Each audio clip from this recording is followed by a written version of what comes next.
RTV app వార్తల్ని క్షణాల్లో చదివే అవకాశం ఉంటుంది. ఒక న్యూస్ పేపర్, ఒక టెలివిజన్ ఛానల్ మీ చేతుల్లో ఎప్పుడూ ఉంటాయి. ఓటు హక్కు రాజకీయ హక్కుల్లో ఒక ప్రధానమైంది. నీ ఓటు హక్కును నువ్వు వినియోగించుకుంటేనే నీ హక్కులను నువ్వు అనుభవిస్తావు అని చెప్తూనే ఉన్నారు అధికారులు. దానిలో భాగంగా కరీంనగర్ జిల్లా రామకృష్ణాపూర్ ప్రాంతానికి సంబంధించినటువంటి పలు కాలనీ వాసులు వివిధ ప్రాంతాల నుంచి, ముఖ్యంగా సంచార జీవులు వీళ్ళంతా కాఠ్మండు, నేపాల్లోని కాఠ్మండు, ఇతర రాష్ట్రాల్లో ఉంటారు, వివిధ వృత్తులు చేసుకుంటారు. వాళ్ళందరూ కూడా ఓటు హక్కు వినియోగించుకోవడానికి రావడం జరిగింది. వారి అభిప్రాయం తెలుసుకుందాం. దాదాపు 200-300 మంది ఓటు హక్కు కోసం వివిధ ప్రాంతాల నుంచి వచ్చారు. మీరు ఎక్కడి నుంచి వచ్చారు, ఎందుకు వచ్చారు మీరు?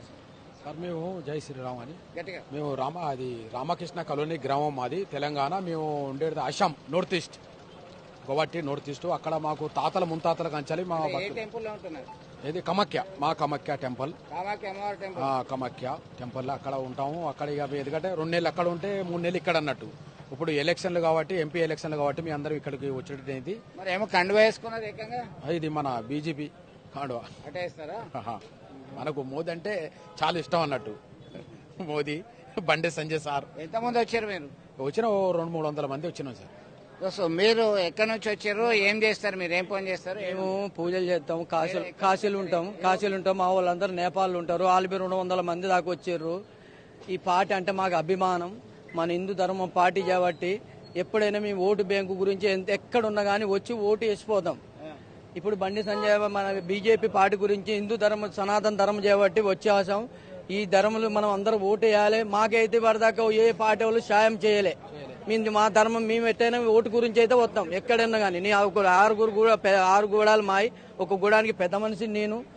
మేము చెప్పిన మా దాంట్లో కులబట్టబడి ఉంటాము. దేనికంటే ఓటు దేనికి వేయాలంటే దానికే వేస్తాం. ఒక తీరే ఉంటాం మేము, కట్టుబట్ల దాని చేయబట్టి కట్టు అంతా ఒకటే. మా వాళ్ళందరూ అభిమానం మేముతో వచ్చినాం. ఈ జై శ్రీరామ్, జై బండి సంజయ్ అన్న.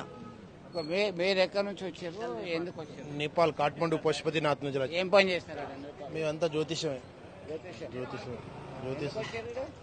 బండి సంజయ్ నెంబర్కి వెళ్తున్నాం. ఊబిది శ్రీను అంటున్నాను. ఊబిది శ్రీను, ప్రాపర్ రామకృష్ణ కాలనీ, మండలం తిమ్మాపూరు, రామకృష్ణ కాలనీ. ఇక్కడ అక్కడ పశుపతినాథ్లో ఉంటాం. మనం కాఠ్మండు జిల్లాలో ఉంటాం. కాఠ్మండు అనే ప్రాంతంలో ఉంటాము. కేవలం ఓటు. ఎంతమంది వచ్చారు, మీరు ఎక్కడ ఉంటారు? నా పేరు వాసం సర్వేశం, కరీంనగర్. భారత్ మాతాకి జై, భారత్ మాతాకి జై, భారత్ మాతాకి జై. మన బండి సంజయ్ అంటే కరీంనగర్ కాదు, యావత్ భారతదేశం కూడా పరిచయస్తుడు. నరేంద్ర మోడీ ఆధ్వర్యంలో చాలా ఎంతో పనులు జరుగుతున్నాయి. మన మోడీ గారితోటే సాధ్యం, కానీ ఇంకెవరితోటి సాధ్యం కాదు. అందుకు మన కరీంనగర్ వాళ్ళు, కరీంనగర్ నియోజక పార్లమెంటు వాళ్ళు అందరం కలిసికట్టుగా మన సంజయ్ను గెలిపించుకొని అత్యధిక మెజార్టీతో అందుకే వచ్చాము. రైట్, మీరు చెప్పండి, మీరు ఎక్కడి నుంచి వచ్చారు, ఏంటి పరిస్థితి? మాది తిమ్మాపూర్ మండలం, రామకృష్ణ కాలనీ. మేము అక్కడ నేపాల్లో ఉంటాం, జ్యోతిషం చూస్తాం. ఇక్కడ ఇప్పుడు మినిమం 250 మంది 200 మంది వచ్చాము. ఇదే ఇప్పుడు మనం బీజేపీ సనాతన ధర్మం కొరకు బీజేపీ గెలవాలని మా ఆశతోని ఆయనను గెలిపిస్తామని మేము అందరం కలిసి వచ్చాము. ఆయనను గెలిపిస్తామని మేము ముందుకు వెళ్తున్నాం. మొత్తం మీద వివిధ ప్రాంతాల్లో వాళ్ళు సంచార జీవనం గడుపుతూనే ఉంటారు. ఎక్కడంటే నేపాల్లోని కాఠ్మండు పశుపతినాథ్ ఆలయము, గౌహతి ప్రాంతంలో కామాఖ్య అమ్మవారి టెంపుల్లో కొంతమంది, అరుణాచల్ ప్రదేశ్, కాశీ, ఎక్కడైతే అక్కడ వివిధ ప్రాంతాల్లో జీవితాన్ని వెల్లదీస్తున్నారు. కేవలం ఓటు హక్కును వినియోగించుకోవడానికి, సనాతన ధర్మం మీద మక్కువతోని రావడం జరిగిందని చెప్తున్నటువంటి పరిస్థితి. ఎట్లా చూడొచ్చు దీని సంగతి?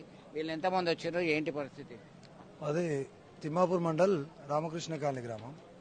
మా గ్రామంలో ఈ బుడగజంగాల వాసులు దాదాపు 500 వరకు ఓటర్ శాతం ఉంది. అయితే ప్రతిసారి ఓటు హక్కు వినియోగించుకోవడంలో వాస్తవానికి వాళ్ళు చదువులో వెనుకబడి ఉన్నా కానీ, పెద్ద మనిషి తరహాలంతా చదువులో వెనుకబడి ఉన్నా కానీ ఓటు హక్కు మాత్రం తప్పకుండా వాళ్ళ సొంత ఖర్చులతోటి వాళ్ళు ఇంతకుముందు మీరు చెప్పినట్టుగా నేపాల్, అస్సాం, పశ్చిమ బెంగాల్, కలకత్తా ఏరియాలలో ఉన్నప్పటికీ తప్పనిసరిగా వాళ్ళ ఓటు హక్కు వినియోగించుకోవడానికి మాత్రం మా రామకృష్ణ కాలనీ గ్రామానికి వస్తారు. దీంట్లో ఎవరు చెప్పాల్సిన పని కూడా లేదు. కానీ వాళ్ళ యొక్క అభిమానం ఏంటంటే గతంలో మొన్నటి అసెంబ్లీ ఎలక్షన్లలో వాళ్ళకి నచ్చిన పార్టీకి ఏదో రకంగా ఏదో చేసుకున్నా కానీ ఈసారి మాత్రం హిందూ ధర్మం వివిధ ప్రాంతాలలో నివసించేటువంటి వాళ్ళ యొక్క ఆచార వ్యవహారాలకు అక్కడ ఉన్నటువంటి పరిస్థితిని గమనించి దాదాపుగా భారతీయ జనతా పార్టీ మరియు నరేంద్ర మోడీ గారు నార్త్ ఏరియాలో ఎటువంటి డెవలప్మెంట్కు అక్కడ ఆయన మొదటి ప్రాధాన్యత ఇస్తుండో అటువంటి ప్రాధాన్యత కూడా తెలంగాణలో వాళ్ళు నివసించే ప్రాంతాలలో కావాలని కోరుకోవడంలో వాళ్ళు నెంబర్ 1 స్థానంలో ఉంటారు. అదేవిధంగా తెలంగాణలో కూడా పూర్తి స్థాయిలో డెవలప్ కావాలంటే భారతీయ జనతా పార్టీ అయితేనే చేస్తుంది. అది కరీంనగర్ పార్లమెంటు పరిధిలో బండి సంజయ్ గారి కోసం తప్పనిసరిగా ఓటు మేము వేస్తామని చెప్పి ఈరోజు బండి సంజయ్ గారిని కలవడంలో వారు ముందుకు వచ్చారు. ఇంకా దీంతో పాటుగా కరోనా సమయంలో వాళ్లకు అక్కడి నుంచి నేపాల్ నుంచి కావచ్చు, పశ్చిమ బంగాల్ నుంచి కావచ్చు, వివిధ ప్రాంతాలలో ఉండేటువంటి ట్రాన్స్పోర్టేషన్ ఇష్యూలో అన్నగారు వాళ్ళకు ప్రత్యేకంగా సౌకర్యాలు ఫోన్లో మాట్లాడి వివిధ రాష్ట్రాలలో ఉన్నటువంటి అధికారులతో మాట్లాడి వాటికి వాళ్ళందరికీ ఎటువంటి ఇబ్బంది రాకుండా వారిని సురక్షితంగా మా యొక్క గ్రామంలో దించే వరకు ట్రైన్కు సంబంధించిన విషయాలలో ప్రతిసారి వాళ్ళకు ఫాలోఅప్లు ఉండి వాళ్ళకి సాయం చేసినటువంటి అన్న యొక్క మంచి స్వభావం, దానివల్ల వాళ్ళు అట్రాక్ట్ అయ్యి ఇంకా గ్రామాలలో నివసించేటువంటి ఏ అవసరం ఉన్న కరోనా సమయంలో నిత్యావసరాల పంపిణీలో మా పార్టీ తరఫున మమ్మల్ని కూడా ప్రతిరోజు ఎలా ఉన్నారని వాళ్ళు ఇంటికి వచ్చిన తర్వాత ఇటీవల కలకత్తాలో కూడా కొంతమంది పిల్లల్ని పట్టుకున్నారు అక్కడ ఏమంటారు చైల్డ్ బెగ్గింగ్ అనే విషయంలో. దాంట్లో మన పార్టీ తరఫున నేనే ముందట ఉండి ఒక 5-6 ఫ్యామిలీలను అక్కడ కేసు చేస్తే వాళ్ళను ముందుండి తీసుకొచ్చి వాళ్ళ ఒక రూపాయి కూడా మీద పడకుండా వాళ్ళకి లీగల్గా సమస్య రాకుండా అన్నగారి సలహాలతోటి వాళ్ళని మళ్ళీ వాళ్ళ ఇంటికి తీసుకొచ్చినటువంటి మంచి గొప్ప గుణం. కాబట్టి ఈ విధంగా బండి సంజయ్ గారికి చేయడానికి వాళ్ళంతా సుముఖంతో ఖచ్చితంగా ఒక్క ఓటు మిస్ కాకుండా వేస్తామని చెప్పి మాకు మాట ఇవ్వడం జరిగింది. భారత్ మాతాకి మొత్తం మీద సంచార జీవనం గడుపుతున్నటువంటి వారు సైతం భారతీయ జనతా పార్టీ పట్ల ఆకర్షితులయ్యారు. సంజయ్ చేసినటువంటి సేవల్ని మర్చిపోలేక ఖచ్చితంగా 1000 కిలోమీటర్ల దూరం నుంచి అయినా సరే ఇక్కడికి వచ్చి ఓటు హక్కు వినియోగించుకుంటామని వందల సంఖ్యలో రావడం జరిగింది. వాళ్ళంతా కూడా ఒక కట్టుబాటుతో ఉంటారు.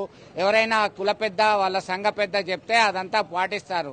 దాదాపు ఇప్పటికే 250 మంది వచ్చారు. మరో 250 మంది వరకు వివిధ ప్రాంతాల నుంచి ఇటు బెంగాల్ కావచ్చు, వారణాసి, నేపాల్, కఠ్మండ్ లాంటి ప్రాంతాల్లో వారి వృత్తులు, కుల వృత్తులు, జ్యోతిష్యము, తాయెత్తులు ఇట్లాంటి రుద్రాక్షలు అమ్ముకుంటూ జీవనం గడిపే సంచార జీవితానికి సంబంధించినటువంటి వాళ్ళందరూ రావడం జరిగింది.